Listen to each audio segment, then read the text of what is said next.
It's time to break down the biggest stories of the day. This is the top 3 stories of the day on KSLSports.com. On 97.5, the KSL Sports Zone. Jake and Ben, 97.5, the KSL Sports Zone, joins Scotty G today at RGS Exteriors. He's going to be there from noon to 3, 4235 Farm Road in West Jordan. Scotty G flying in from Albuquerque, hitting up RGS. Yeah.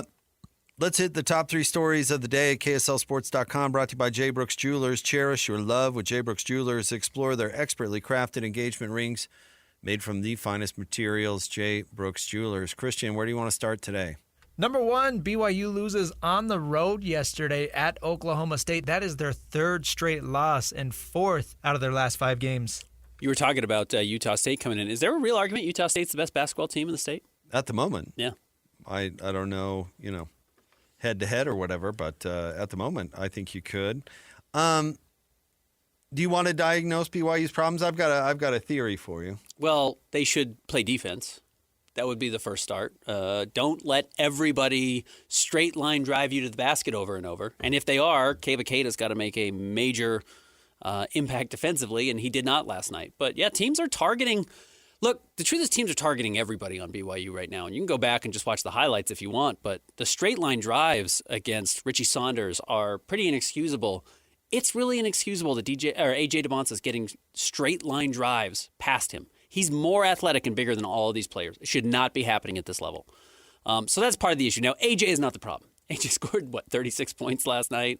You can't lose that game if you're BYU on the road. That's why you go out and get that player. On the road, he's going to put you in a situation to win. But, man, it's... Well, he is part of the problem if he's getting driven like that.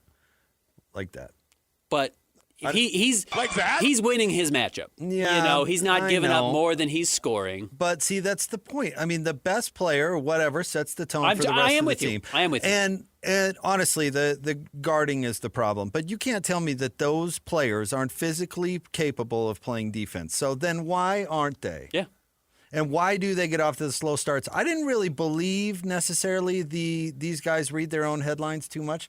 I think I do. I think they're thinking, oh, it's the Cowboys on the road. Mm-hmm. Yeah, it's on the road, but it's the Cowboys. Yeah. Utes almost beat them. I'm just gonna go out there and half arse it. Yeah. Maybe they listen to the Jake and Ben show too much when you guys are saying regular season doesn't matter. They take that too easily. It doesn't. Well, I don't think BYU season's over. Until you lose. Yeah. That's not what I'm saying. But I don't think BYU season's over. They're going to be fine. They're going to beat some teams, and they're going to win some games in the Big 12 tournament and be fine. We'll see. But the thing is that to dig in and guard is hard. Mm-hmm. It's hard in the Big 12. It's hard against every team. And if they don't do it, then they're going to lose games. I watched forever Darren Williams in that version of the Utah Jazz, okay? They would go on the road and they lose to just these bozo teams. Yeah. And it was because Darren would mail it in. Mm-hmm. Now, Darren mailing it in was still 20-8. Yeah. But he would obviously not have that extra gear because he'd be like, oh, it's the Timberwolves. Well, we're going to smoke these guys. And then the rest of the team took the tip from Darren, played a lethargic game, and they would lose. Yep.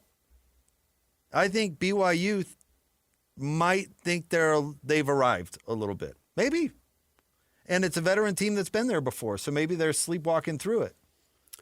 Here's what's coming up. There are 9 games left in the regular season for BYU. They still have to play Houston, the number 8 team in the country, Arizona, the best team in the country, that's on the road. They play Iowa State. They host that game.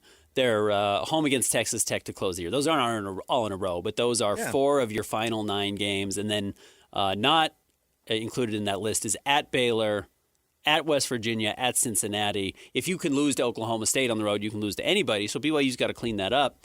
The fear, though, does become that the Jazz the Cougars don't end up with a 3 seed. They end up with a 5 seed. And now your pathway to getting out of the first weekend is significantly more difficult. And you've shown you're vulnerable to slow starts and losing to bad teams. Well, that line of thinking, I'm not saying necessarily yours, but that line of thinking, like down the road, like they have arrived.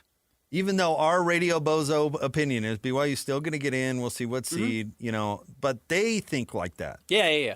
Like, Like that? And that's how you lose to Oklahoma State. If you're talking about the immediate, they need to get rid of that crap and dig in and win a basketball game. Yeah. And beating one of those teams would certainly be good for confidence, but they're going to have to guard to beat any of those teams. If they keep giving them 99 points, I don't care who it's to, they're going to lose a ton. Yeah, you can't let opposing perimeter players score 30, and they've run into that now. So, and by the way, Houston's going to limit you to 40, so you better figure out a way to guard them. And has another lottery pick point guard that's going to be coming out that is going to put up points. So, yeah, no, I've said it for a while now. They need a wake-up call. Maybe this is it. I'm not as worried about this with AJ as I do some players, because you even heard it from Oklahoma State's head coach yesterday after the game. Apparently one of the BYU players skipped the Oklahoma State coach in the handshake line after the game, and AJ grabbed that player and said, go shake his hand. There is clearly a buy-in from AJ. I do worry about one-year players or mercenary transfers that say, I thought we were a championship contender. We're not. I'm just looking forward to my next stop, which is the NBA, which happens with a lot of one-and-done players. A lot of one-and-done guys or transfers look for their next stop, their next payday, the NBA. I'm not as worried about that with AJ, but as soon as the NBA becomes a bigger priority than what he's doing in BYU right now, and if BYU continues to play this way, naturally that will happen. Yes, this thing can not fall apart, but drop off quickly. What's next? Number 2, NBA trade deadline coming up in just about 2.5 hours. Jazz have already made another move this morning. They're acquiring Chris Boucher from the Boston Celtics. I still have not seen exactly what the Jazz are getting back here. Again, I would suspect it would be a second-round draft pick. Boston has a couple. They don't have a ton to give up. But, it looks like probably a second-rounder. I'd imagine the Jazz then buy out Chris Boucher. They don't have to. They can leave him. The Jazz have an extra roster spot right now as soon as they get rid of Lonzo Ball. Maybe they take cash money. I don't know. Sure. Wasn't that the deal with Atlanta? The Jazz sold Jock Landale for money. Yeah. Now, they did it because it was basically a part of the 3-team trade that included Lonzo coming to the Jazz, because you had to bring Lonzo in, even before you could waive him, you had to clear a roster spot. So you sent him to Atlanta, and Atlanta said, fine, we could use a big center. They've had a really horrible center rotation this year without Kristaps Porzingis in the lineup, and so the Jazz said, how about a little bit of money? Has anybody made themselves better this year? This year, Minnesota did. Getting Ayo Dosunmu this morning. He's a good player. He's a good point guard defender, and they were a disaster at point guard. You're not loving Luke Kennard for the Lakers? No. They're in the weird situation in LA that they are just capped by who their most important player is. Not their best player, their most important. And their most important player is LeBron James. The same way the Cavaliers are now capped by their most important player, which is actually James Harden. It's not Donovan, even though Donovan's a better player at this point in his career. So when you've got that flawed of a player on your roster, but they're your most important player, your ceiling is capped. So it doesn't... Define important. I'm kind of... What do you mean? That everything culturally, every headline is based around who that player is for the rest of the season. It's all LeBron. LeBron's leaving this offseason. What are these last 28 games going to look like? What's the Lakers send-off going to feel like? How far can they go in the playoffs? It actually doesn't matter that much, but he's so heliocentric. Everything they do. I don't know if that's true. I think it's all about Luka with the Lakers. I think LeBron has a problem with that, but I think it's all about Luka with the Lakers. Even these moves are not about LeBron. They're not about LeBron at all. About LeBron, I think, and if you watch the Lakers play, it's not all about LeBron. No, it's not. It's not. Unless Luka's off the floor, it's not about LeBron at all. So I don't know. That's why I asked define important, because I'm having a tough time connecting that. I mean, LeBron still makes headlines, sure, but I don't think Laker fans, and I certainly don't think the Laker franchise thinks it's all about LeBron. They can't get LeBron out the door fast enough. Correct, but they can't get him out the door. And that's the problem. Yes, they want to move on from LeBron. Yes, they want to be done with those shenanigans. They don't have an ability to do it. So LeBron right now, as long as he's there for the next 30 games, making $50+ million a year, is still just such a massive setback for them. In all honesty, and I'm a big LeBron fan, he's just not worth $50 million right now. So as long as you have this $50 million anchor on your roster, he's really going to hold you back. So they can't move beyond that. Well, but if by important you mean overpaid, I can jump on board. That's certainly a big part of it. But yeah, just that's going to be the conversation. After this trade deadline, you're going to hear a lot of LeBron talk, because they can't really turn the page, I don't think, to Luka until LeBron's off the roster. as much as they're trying to. But yeah, what are you trading for Luke Kennard for? He's not making you a championship contender. It's just these weird ancillary moves that don't matter until you move on from LeBron. What's next? Number 3, big win for the Mammoth last night, 4-1. It's their final game before the Olympic break. Most importantly, got off to a hot start, jumped out 2-0, and then kind of just kept piling on it. They ended up being up 3-0 before Detroit ended up scoring, and they got the empty netter late. But yeah, you win those 2 games after a very disappointing close to that road trip. It was still successful from a points perspective, but not beating Carolina when you had a 2-goal lead with 2 minutes to go hurt. How were you going to bounce back from that? What type of adversity were you going to be able to overcome? And by winning these last 2 games, they haven't guaranteed themselves a spot in the playoffs, but they go into this 3-week break with pretty well. At least they're in the wild card if it were to begin today. So they've got to feel very confident. And a bad night around the NHL for the other teams chasing that wild card spot. Do you remember a big narrative in the NBA bubble? Was, boy, you could tell which teams took the time off seriously, or which players took the time off seriously. Yeah, a similar narrative after the lockout in the NBA. You can see which players, ate their meal plan or were simply hitting McDonald's. Yep. 3 weeks off is an eternity.